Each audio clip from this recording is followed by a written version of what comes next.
कर रहे थे। इंडियन नेशनल पार्टीज में हम first party Indian national Congress हमने कल की थी, आज हम करेंगे भारतीय जनता पार्टी। तो जो भारतीय जनता पार्टी है ये 1951 में जो जनसंघ पार्टी बनी थी उसी पार्टी का ही विस्तृत या विकसित रूप 1951 में श्यामा प्रसाद मुखर्जी ने पार्टी बनाई थी जनसंघ, जिसने 1952 के इलेक्शन में भी पार्टिसिपेट किया था, लेकिन 1952 के इलेक्शन में इन्हें सिर्फ 3 सीटें ही मिली थी। तो 1951 में ये जो जनसंघ बनी थी श्यामा प्रसाद मुखर्जी ने जो बनाई थी,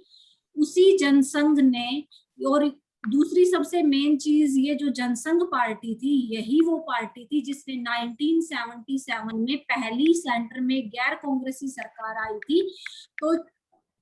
4 अलग और पार्टियों के साथ मिलकर जनता पार्टी का निर्माण किया था। और 1977 में ये 4 थी जनसंघ, भारतीय लोकदल, कांग्रेस ओ और समाजवादी पार्टी। इन चारों ने मिलकर एक संगठित रूप धारण किया था और उसे जनता पार्टी का नाम दिया था। तो 1951 में जो जनसंघ बनी थी वो 1977 में जनता पार्टी बन गई थी और फिर 1980 में यही जनता पार्टी भारतीय जनता पार्टी बन गई थी। तो 1951 की जो जनसंघ थी उस जनसंघ के जो सदस्य थे साथ 1977 में जो जनता पार्टी बनी थी, तो जनता पार्टी के सारे मेंबर राष्ट्रीय स्वयंसेवक संघ आरएसएस के भी मेंबर थे, कि आरएसएस के भी मेंबर थे। तो 1977 में इन्होंने गठबंधन से जो सरकार बनाई थी, जिसको सेंटर की पहली गैर कांग्रेसी सरकार के बारे में जाना जाता है, वो सफल नहीं रही थी। तो इसका यही परिणाम एक तरीके से निकाला गया था कि जो जनता पार्टी के जितने भी मेंबर्स हैं उनके पास जो दोहरी सदस्यता है, कि एक तो वो जनता पार्टी जो राष्ट्रीय कार्यकारी समिति के सदस्य हैं, दूसरा वो आरएसएस के जो मेंबर्स हैं, कि राष्ट्रीय कार्यकारी समिति, ये दोनों की दोहरी सदस्यता की वजह से पार्टी का संगठन या पार्टी अच्छे से काम नहीं कर रही है। और इसीलिए 1980 में अटल बिहारी वाजपेयी और लाल कृष्ण आडवाणी के नेतृत्व में जनता पार्टी का एक विभाजन देखने को मिला था आरएसएस से। ये नहीं कि कोई अलग पार्टी बन गई थी, नहीं, आरएसएस से इसका विभाजन देखने को मिला था। नेशनल सेल्फ सर्विस, जिसको आरएसएस के राष्ट्रीय स्वयंसेवक संघ के कार्यों से जनता पार्टी ने अपने आप को पूर्णतः अलग कर लिया था और इस पार्टी को नाम दिया गया था भारतीय जनता पार्टी, जो 16 अप्रैल 1980 को फॉर्मेशन में आई थी और अटल बिहारी वाजपेयी उस समय इसके अध्यक्ष निर्वाचित किए गए थे। और 1980 के इलेक्शन में इन्होंने पार्टिसिपेट किया था, लेकिन ये पार्टी अच्छा प्रदर्शन नहीं कर पाई थी और कांग्रेस की ही जीत हुई थी। दोबारा से इंदिरा गांधी की सरकार बन गई थी और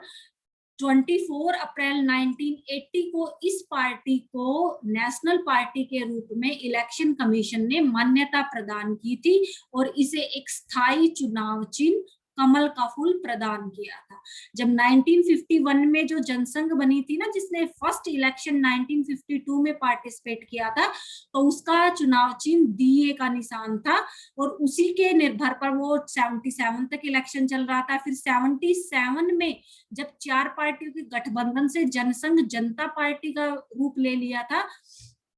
तब तक क्योंकि गठबंधन थे, 4 दल थे उसमें शामिल, तो स्थायी चुनाव चिन्ह नहीं था। 1980 में जब भारतीय जनता पार्टी एक अलग से राष्ट्रीय पार्टी का दर्जा प्राप्त कर लिया था, तब उन्होंने, कि दर्जा प्राप्त करने के लिए जरूरी नहीं है ना कि लोकसभा में ही सीटें होनी चाहिए, 4 राज्यों में भी राष्ट्रीय सत्र की पार्टी 4 से ज्यादा राज्यों में वो बन चुकी थी, कि 9 राज्यों में तब बीजेपी की सरकार थी, भारतीय जनता पार्टी की सरकार थी, तो उसे राष्ट्रीय नेशनल पार्टी का दर्जा मिल चुका था, तो उसे स्थायी चुनाव चिन्ह कमल का फूल प्रदान किया गया था और उस समय उसके अध्यक्ष थे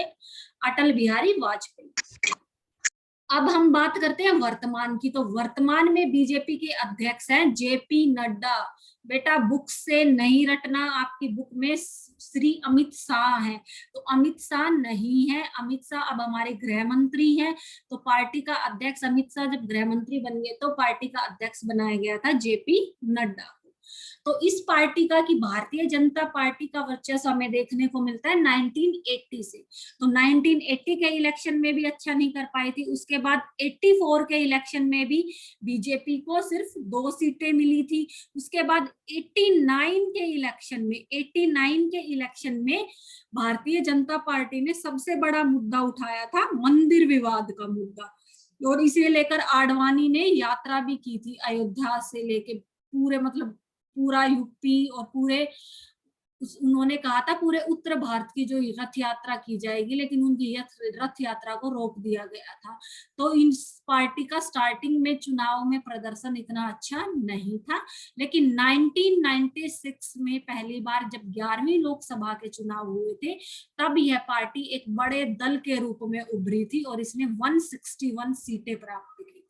और उसके बाद 1996 में जो 161 सीटें इसे मिली थी, तो पूर्ण बहुमत तो नहीं मिला था, फिर भी अटल बिहारी वाजपेयी के नेतृत्व में इन्होंने गठबंधन की एक कोलिजन गवर्नमेंट की फॉर्मेशन दी, गठबंधन की सरकार का निर्माण किया, लेकिन वो गठबंधन की सरकार सिर्फ 13 दिन ही चल पाई थी। ये सबसे मोस्ट इंपॉर्टेंट है कि पहली बार भारतीय जनता पार्टी ने किसी पार्टियों गठबंधन करके जो सरकार बनाई थी स्वतंत्र रूप से, वो 13 दिन चल पाई थी वो सरकार। और उसके बाद 11वीं लोकसभा में दोबारा से भाजपा को क्या है, विरोधी दल की भूमिका निभानी पड़ी थी, क्योंकि फिर जो सरकार बनी वो कांग्रेस समर्थित सरकार थी। उसके बाद 1998 के इलेक्शन में भी बीजेपी ने गठबंधन की सरकार बनाई, क्योंकि 96 में सिर्फ 13 दिन रही थी, तो 1998 में 12वीं लोकसभा में दोबारा से बीजेपी का प्रदर्शन अच्छा रहा, उसे 258 सीटें मिली पार्लियामेंट की, जिसमें से गठबंधन की 258 थी, अकेले बीजेपी को 161 से इंप्रूव करके 182 सीट्स मिली थी, और अटल बिहारी वाजपेयी के नेतृत्व में गठबंधन की सरकार बनी थी। और यहीं से बीजेपी का जो गठबंधन एनडीए जिसको बोला जाता है, नेशनल डेमोक्रेटिक अलायंस बना था, जो अब भी एनडीए की सरकार है। हालांकि बीजेपी को पूर्ण बहुमत है, फिर भी एक गठबंधन की जो दल हमेशा से उनके साथ रहे हैं, तो नेशनल डेमोक्रेटिक अलायंस का रूप उभरा था। उसके बाद 1999 के इलेक्शन में गठबंधन की सरकार पे, फिर 2001 में जो राजग की सरकार आई थी, उसमें बीजेपी ने अपना समर्थन प्रदान किया था। उसके बाद स्टेट इलेक्शंस की डिटेल दी हुई है बेटा, या कि किस किस स्टेट में बीजेपी की कब सरकार आई, तो ये इंपॉर्टेंट नहीं है और ना इतना डेटा आपको याद रहेगा। तो स्टेट्स में सिर्फ आपको याद करने की जरूरत है कि वर्तमान में, और स्टेट से पहले हम पहले 16वीं और 17वीं लोकसभा का करेंगे कि 16वीं और 17वीं लोकसभा में, कि 16वीं लोकसभा के इलेक्शन हुए थे 2014 में, तो बीजेपी को जितनी सीटें मिली थी और उस सीटों के निर्धारण पर उसे 282 सीटें मिली थी, और एनडीए को कि नेशनल डेमोक्रेटिक अलायंस जो गठबंधन समूह था बीजेपी का, उसको 543 में से 282 सीटों के साथ बीजेपी ने पूर्ण बहुमत समर्थन प्राप्त करके अपनी सरकार बनाई थी। और फिर इसी तरह से 17वीं लोकसभा में बीजेपी को खुद 303 सीटें मिली थी, एनडीए गठबंधन को इससे ज्यादा मिली थी, और पूर्ण बहुमत से 17वीं लोकसभा में भी उसने अपनी सरकार बनाई थी। 303 सीटें लोकसभा की बीजेपी को मिली थी और एनडीए गठबंधन को 353 सीटें मिली थी 543 में से। तो पहले तो सिर्फ नेशनल डाटा लिखना है कि लोकसभा में कब कब बीजेपी ने अपनी सरकार बनाई है, उसके बाद स्टेट का मेंशन करना है। तो स्टेट की राजनीति में सिर्फ आपको सबसे पहले तो ये मेंशन करना है कि स्टेट की राजनीति में कि किस स्टेट में सबसे पहले ये माना जाता है कि बीजेपी का प्रादुर्भाव हुआ था। प्रादुर्भाव मतलब किस स्टेट में या कहां सबसे पहले ये देखने को मिला था कि बीजेपी की सरकार का निर्माण हुआ था। तो मई 2001 में कि 1980 के फेज में भी बीजेपी की सरकार थी, लेकिन वो बीजेपी की सरकार क्षेत्रीय दलों तक सीमित थी, कि कुछ स्टेट्स ऐसे थे जहां उनका प्रभुत्व था। लेकिन पहली बार कुछ बड़ी स्टेट्स में, जैसे कि पश्चिम बंगाल या केरल में, पश्चिम बंगाल में अब जो लेटेस्ट इलेक्शन हुआ था, इसको अगर छोड़ दिया जाए तो उससे पहले तक बीजेपी को कभी भी बहुत ही कम सीटें मिली हैं, और कई बार ऐसी भी सिचुएशन हुई है सीटें नहीं भी मिली है। लेकिन कुछ स्टेट ऐसे हैं जहां पर बीजेपी का हमेशा से प्रभुत्व रहा है। और रिसेंटली अगर हम बात करें स्टेट पॉलिटिक्स की कि किन किन स्टेट्स में बीजेपी का प्रभुत्व है, तो आज वर्तमान में 12 स्टेट्स ऐसी हैं जहां पर बीजेपी की सरकार है, और उन 12 के साथ साथ 6 स्टेट ऐसी हैं जहां पर बीजेपी के गठबंधन से दूसरी पार्टियों ने सरकार बना रखी है, जिसमें सबसे बड़े स्टेट के रूप में गिना जाता है बिहार को, कि बिहार में नीतीश कुमार की सरकार आरजेडी की, लेकिन वो बीजेपी के समर्थन से। और 12 स्टेट्स, जो बच्चा याद कर सकता है 12 के 12 स्टेट्स, इट्स बेस्ट। अगर आपको याद नहीं रह पाते हैं तो ये डाटा सिर्फ याद रखना है आपको कि वर्तमान में, और वर्तमान का चेंज भी हो सकता है क्योंकि स्टेट में इलेक्शन होते रहते हैं ना, तो एग्जाम टाइम तक ध्यान रखना कि किस स्टेट में इलेक्शन हुआ है, कहाँ चेंज हुआ है। तो अरुणाचल प्रदेश, असम, गोवा, गुजरात, हरियाणा, हिमाचल प्रदेश, कर्नाटक, एमपी, मणिपुर, त्रिपुरा, उत्तर प्रदेश और उत्तराखंड, यहाँ बीजेपी की सरकार है। अब आप ये कहो कि हरियाणा में तो बीजेपी को पूर्ण बहुमत नहीं मिला था, लेकिन सरकार बीजेपी की है क्योंकि बीजेपी की सीटें ज्यादा थी। जिसकी सीटें ज्यादा है वो दूसरे दल को अपने साथ मिला के जब सरकार का निर्माण करता है, और जो पर सीएम, जो मुख्यमंत्री अपॉइंट किया जाता है, वो उसी सरकार का अपॉइंट किया जाता है, उसी पार्टी का अपॉइंट किया जाता है, तो वहां उसी पार्टी की सरकार मानी जाती है। तो ये है अब तक का वो डाटा जो ये डिफाइन करता है कि बीजेपी का निर्माण कैसे हुआ था। आपकी बुक में दो चीजें मेंशन नहीं है, एक तो जनसंघ, कि सबसे पहले जनसंघ बनी थी, जनसंघ से जनता पार्टी बनी, और जनता पार्टी से भारतीय जनता पार्टी बनी। ये सबको अच्छे से याद करना है, अपना मेंशन कर लेना इसमें। और एक वर्तमान में इसका जो अध्यक्ष है वो जेपी नड्डा है, ना कि अमित शाह। उसके बाद हम आते हैं कि पॉलिसीज और programmes of Bharatiya Janata party कि इलेक्शन से पहले, हर इलेक्शन, मेन इलेक्शन से पहले, लोकसभा का जब इलेक्शन होता है तो नेशनल पार्टीज अपना मैनिफेस्टो रिलीज करती है। और इसी तरह से 17वीं लोकसभा के इलेक्शन से पहले 8 अप्रैल 2019 को अपना एक विजन डॉक्यूमेंट की, मैनिफेस्टो को विजन डॉक्यूमेंट की हमारा ये दृष्टिकोण है, इस तरह से परिभाषित करके बीजेपी ने पब्लिश किया था। और उस मैनिफेस्टो को नाम भी दिया था संकल्प पत्र। जैसे कल कांग्रेस का जो हमने मैनिफेस्टो किया था, उस मैनिफेस्टो को कांग्रेस ने नाम दिया था हम निभाएंगे। लेकिन 2019 में बीजेपी ने जो अपना मैनिफेस्टो रिलीज किया था, अपना विजन डॉक्यूमेंट जो दिया था, vision document, manifesto, the same meaning, संकल्प पत्र, कि हम ये संकल्प लेते हैं या ओथ लेते हैं कि हम इन सारी जो पॉलिसीज या रिकमेंडेशंस हम दे रहे हैं उनको फुलफिल करने की कंप्लीटली एफर्ट्स करेंगे सारे। तो फर्स्ट चीज उसमें बीजेपी ने क्या कही है, नेशनल सिक्योरिटी को लेके कही है, कि नेशनल सिक्योरिटी को लेके बीजेपी ने कहा है कि जो टेररिज्म है उसको जीरो टॉलरेंस पे रखा जाएगा, आतंकवाद को जीरो टॉलरेंस, जीरो टॉलरेंस का मतलब है बर्दाश्त नहीं किया जाएगा। अगर कोई भी टेररिस्ट एक्टिविटी होती है तो तुरंत उस पर आक्रामक कार्यवाही की जाएगी। जीरो टॉलरेंस ये नहीं है कि कार्यवाही की जाएगी, आक्रामक कार्यवाही की जाएगी। जैसे कि सीज फायर का अगर उल्लंघन होता है तो उसके रिस्पॉन्स में उन्हें भी अटैक्स देखने को मिलेंगे, उन्हें एयर स्ट्राइक्स देखने को मिलेंगे। तो एक स्ट्रॉन्ग स्टेप्स उठाए जाएंगे अपने देश की सिक्योरिटी को लेकर। Second and most important, BJP ने अपने मैनिफेस्टो में कहा था कि वो आर्टिकल 370, और ये उसके मैनिफेस्टो में 1980 से आ रही थी ये बात। दो चीजें हमेशा से 1980 से, जब से बीजेपी का गठन हुआ था भारतीय जनता पार्टी का, तब से उसके मैनिफेस्टो में ये दो चीजें थी कि नहीं, सॉरी, राम मंदिर तो 1991 के बाद उन्होंने अपने मैनिफेस्टो में इंक्लूड किया था क्योंकि वो तो बाद में ही विध्वंस हुआ था। लेकिन आर्टिकल 370 को उन्होंने स्टार्टिंग से ही अपने मैनिफेस्टो में जगह दी थी, क्योंकि बीजेपी जो एक पार्टी थी वो हिंदू राष्ट्रवादी पार्टी थी। जिस बीजेपी के या जनसंघ के सारे मेंबर, जनता पार्टी के सारे मेंबर्स आरएसएस से इंक्लूड होते थे,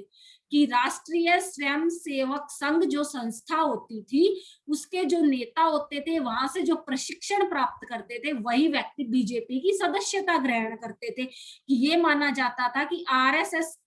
एक दबाव समूह है और उस आरएसएस का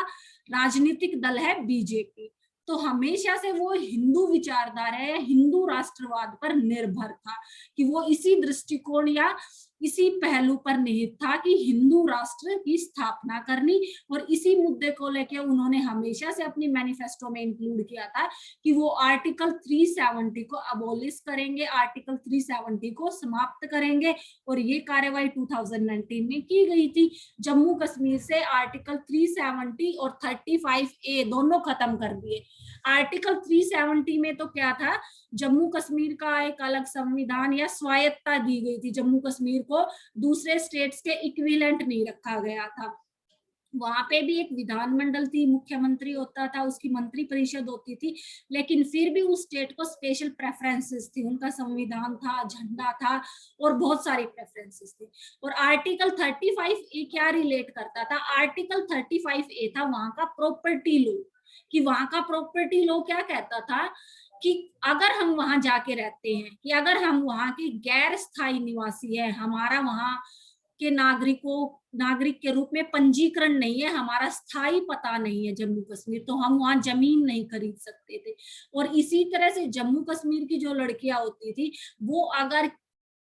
दूसरी स्टेट के लड़के से शादी कर लेती थी तो वो अपना जमीन का हक वहां खो देती थी। और ऐसे बहुत से केसेस हुए थे कि जिन पेरेंट्स को सिर्फ डॉटर ही थी, उनकी डॉटर ने दूसरी स्टेट में दूसरी कम्युनिटी में शादी कर ली थी, तो उनका प्रॉपर्टी राइट, उनकी प्रॉपर्टी सरकार के नियंत्रण में आ जाती थी। उसके पेरेंट्स की डेथ के बाद लड़की को प्रॉपर्टी नहीं मिलती थी, और ना ही हम जम्मू कश्मीर में जमीन खरीद सकते थे। तो इन दोनों ही चीजों को वहां से, इन दोनों ही आर्टिकल्स को खत्म करने की बात की थी मैनिफेस्टो में, और जो तुरंत इलेक्शन जीतने के बाद बीजेपी ने किया। नेक्स्ट है राम मंदिर के संबंध में। मैम, हाँ बोलो बेटा। मैम हाँ बोलो, आवाज नहीं आ रही भैया आपकी, बोलो भावना। वर्तमान में जम्मू कश्मीर में विधानमंडल है मैम। हाँ जम्मू कश्मीर में अब भी है, लद्दाख में नहीं है, जम्मू कश्मीर में है, लेकिन उसके इलेक्शन नहीं हुए हैं, वहां अब भी राज्यपाल का शासन है, कि उसको यूटी बना दिया ना। लेकिन वहां जैसे दिल्ली में रखा है ना, दिल्ली यूटी में है, पुदुचेरी में भी है, इसी तरह से जम्मू कश्मीर में रखा है विधानमंडल, लेकिन उसका इलेक्शन अब तक नहीं हुआ है। उसकी चुनाव आयोग ने ये टिप्पणी दी थी कि वहां ऐसी परिस्थितियां नहीं है कि इलेक्शन करवाया जाए, तो वहां राज्यपाल का शासन इम्प्लीमेंट पहले होता था वहां राज्यपाल का शासन, कि जम्मू कश्मीर को स्पेशल प्रेफरेंस क्या थी, वहां राष्ट्रपति शासन लागू नहीं होता था सीधा, वहां पहले राज्यपाल का शासन रहता था 6 महीने, फिर राज्यपाल अगर परमिशन देता था तो राष्ट्रपति शासन लगाया जाता था। अब वहां राष्ट्रपति शासन है कि वहां के विधानसभा के चुनाव होंगे, जो प्रोविजन लागू किया गया उसमें उसको बरकरार रखा गया है विधानसभा। लेकिन विधान परिषद खत्म कर दी है, पहले विधान परिषद भी थी ना, जम्मू कश्मीर जब एक स्टेट था तो वहां विधान परिषद भी थी, अब विधान परिषद नहीं है। नेक्स्ट है रिगार्डिंग, हाँ बोलो बेटा, आवाज नहीं आ रही भैया आपकी, और भी कुछ पूछना है? चलो नेक्स्ट, रिगार्डिंग राम मंदिर। तो राम मंदिर जब खत्म किया गया था, कि राम मंदिर का मुद्दा, कि यहाँ मस्जिद थी या मंदिर था, जो भी कुछ था, तो हमेशा से भारतीय जनता पार्टी राम मंदिर की समर्थक थी। उन्होंने अपनी मैनिफेस्टो में भी ये बात कही थी कि संविधान के दायरे में रहते हुए वो यहाँ पर मंदिर का निर्माण करवाएंगे, क्योंकि ये केस सुप्रीम कोर्ट में चल रहा था, और सुप्रीम कोर्ट ने अपने प्रूफ के बेसिस पे, और ये बात अब बिल्कुल प्रूव भी हो गई है कि जो डिसीजन दिया उस डिसीजन के अकॉर्डिंग जमीन का जो बंटवारा किया गया और राम मंदिर का निर्माण करवाने में बीजेपी सक्सेसफुल रही है, उसका मंदिर का निर्माण स्टार्ट हो चुका है। नेक्स्ट बीजेपी के मैनिफेस्टो में कही गई है गरीब परिवारों की सहायता, और गरीब परिवारों की हेल्प ऑफ पुअर फैमिलीज को लेके बीजेपी ने उज्ज्वला योजना निकाली थी, और उस उज्ज्वला योजना को जब 2014 की जब सरकार आई थी तो 16 में इंप्लीमेंट किया गया था, और उसी के तहत गरीब परिवारों को एलपीजी गैस सिलेंडर मुहैया कराए गए थे। और हमें जो हमारे जो सिलेंडर थे वो महंगे जब एकदम से लगा था ना महंगे हो गए, वो महंगे ना कि उसको सब्सिडी के रूप में, कि हमारी सब्सिडी जो कट की जाती है उसको उज्ज्वला योजना के तहत गरीब लोगों को हम वो चीज प्रोवाइड की जा सके। और इसके साथ साथ गरीब लोगों को आवासीय योजना, जो इंदिरा आवास योजना के समय से चल रही है, अटल योजना में भी आवासीय योजना थी, उसके बाद कांग्रेस जब सरकार थी तब भी इंदिरा आवास योजना थी, और अब भी इंदिरा आवास योजना नहीं, अटल आवास योजना चल रही है, जिस आवास योजना के तहत गरीब परिवारों को जमीन दी जाती है घर बनाने के। नेक्स्ट है किसानों की सुविधाएं, कि किसानों को लेके बीजेपी ने क्या प्रोविजन किया था, कि किसानों को जो किसान क्रेडिट कार्ड है उस पे जो वो कर्ज लेते हैं उस पे 5 साल के लिए ब्याज नहीं होगा, कि कोई भी ब्याज नहीं देना पड़ेगा उसे 5 साल तक की अवधि के लिए। और उसके साथ साथ किसानों के बहुत सारे चीजें भी माफ कर दी गई थी, जैसे किसानों को 60 साल तक के लिए पेंशन की सुविधा दी जाएगी, लेकिन उसके लिए उन्हें अपनी फसलों का पंजीकरण करवाना पड़ेगा, और किसानों को खुद भी पंजीकरण स्वैच्छिक रूप से अपनाना पड़ेगा। किसान क्रेडिट कार्ड बनवाना पड़ेगा जिससे सीधा उनके खाते में वो राशि आ सके। नेक्स्ट है हेल्थ को लेके बीजेपी ने अपने मैनिफेस्टो में क्या कहा था, कि 75 नए मेडिकल या पोस्ट ग्रेजुएट मेडिकल कॉलेजेस खोले जाएंगे, डॉक्टर्स की जहां भी कमी है नए डॉक्टर्स को अपॉइंट किया जाएगा, पीएचसी या पब्लिक हेल्थ सेंटर्स जो होते हैं ये ज्यादा से ज्यादा प्रोवाइड किए जाएंगे। एक आयुष कार्ड योजना लागू की गई थी, कि आयुष्मान भारत योजना, जिसके अंतर्गत फ्री में दवाइयां या कैशलेस प्रोसेस मेडिकल प्रोसेस की सुविधाएं सबको प्रदान की जाएंगी। फिर आता है एजुकेशन को लेके इन्होंने अपनी मैनिफेस्टो में क्या कहा था, वही सारी चीजें हैं, कि कुछ चीजें ऐसी होती हैं जिनको लेके जो वेलफेयर से रिलेटेड है, जो हर पॉलिटिकल पार्टी अपने मैनिफेस्टो में इन चीजों को इंक्लूड करती है, कि जो पॉपुलेशन है जिनका वोट उन्हें चाहिए उनके वेलफेयर से रिलेटेड जो चीजें हैं उनकी सिमिलर होती है। जैसे हमने कांग्रेस पार्टी के बारे में पढ़ा, उसमें भी यही था कि किसानों के कर्ज माफ होंगे, ये वो। स्वास्थ्य को लेकर भी उन्होंने कि प्राइवेट हॉस्पिटल्स के बजाय गवर्नमेंट हॉस्पिटल्स में फोकस किया जाएगा। एजुकेशन को लेकर भी सिमिलरिटी है, ज्यादा से ज्यादा लॉ, इंजीनियरिंग, मैनेजमेंट की टेक्निकल एजुकेशन पे ज्यादा फोकस किया जाएगा, क्योंकि टेक्निकल एजुकेशन से जॉब अपॉर्चुनिटीज ज्यादा बढ़ती है। इसके साथ साथ जो बेसिक रूट एजुकेशन है, कि स्कूल्स है, नवोदय स्कूल्स या केवीएस स्कूल्स को ज्यादा खोले जाएंगे, ज्यादा फैसिलिटी दी जाएगी। फिर है रिजर्वेशन फॉर वुमेन, तो इन्होंने भी कांग्रेस पार्टी की तरह वही बात कही कि संसद में और विधानसभाओं में जो रिजर्वेशन है 33 रिजर्वेशन अब तक, लेकिन ये कंपलसरी नहीं किया गया है कि आरक्षण को प्रतिबद्ध किया जाएगा, लागू किया जाएगा, लेकिन अब तक लागू नहीं हुआ है। अगर ये लागू हो जाता है तो किसी भी स्टेट की विधानसभा के में 33% और संसद में भी 33% महिलाएं ही।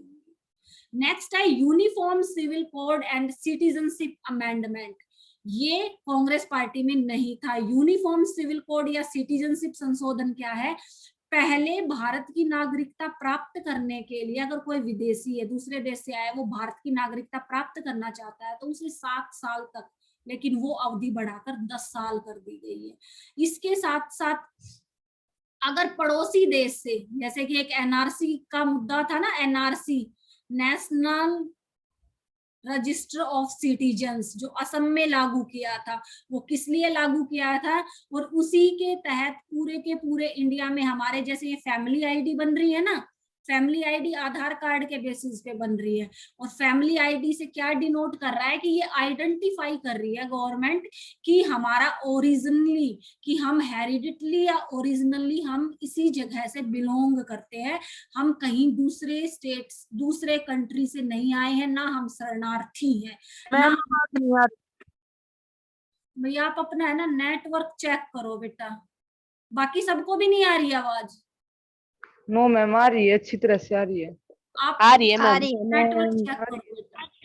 कि हम शरणार्थी तो नहीं है, या किसी दूसरे देश से भागकर तो नहीं आए, या हमने यहाँ शरण तो नहीं ले रखी है। तो वो नागरिकता का निर्धारण करना, और उसके बाद जो एक रजिस्टर तैयार होगा या जनसंख्या जो होगी उसके आधार पर ये गणना की जा सकेगी कि परमानेंट सिटीजनशिप कितने लोगों के पास है, और जो बाय बर्थ जन्म से सिटीजनशिप कितने लोगों के पास है, और बाद में जिन्होंने भारतीय नागरिकता ग्रहण की है वो कितनों के पास है। और ये संशोधन प्रस्ताव दोनों सदनों में पारित हो चुका है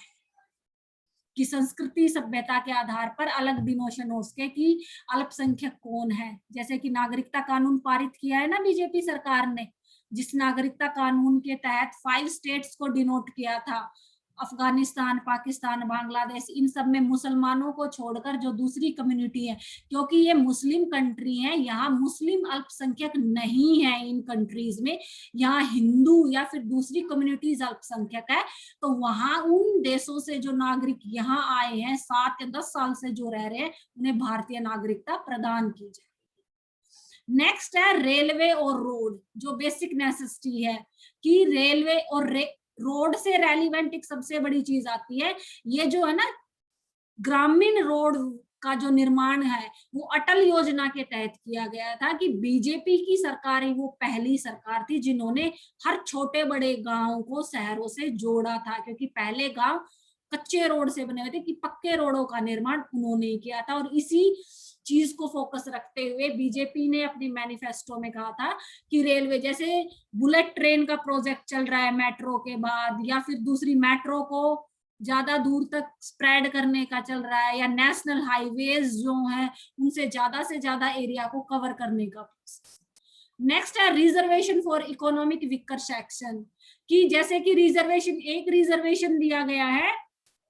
SC/STs को, जो रिजर्वेशन है जो 2020 में खत्म हो रहा था, लेकिन लास्ट अमेंडमेंट के थ्रू 2030 तक इंक्रीज कर दिया गया। इसी तरह से एक इकोनॉमिक वीकर सेक्शन बनाया गया है। इकोनॉमिक वीकर सेक्शन में सिर्फ ST/SC ही नहीं,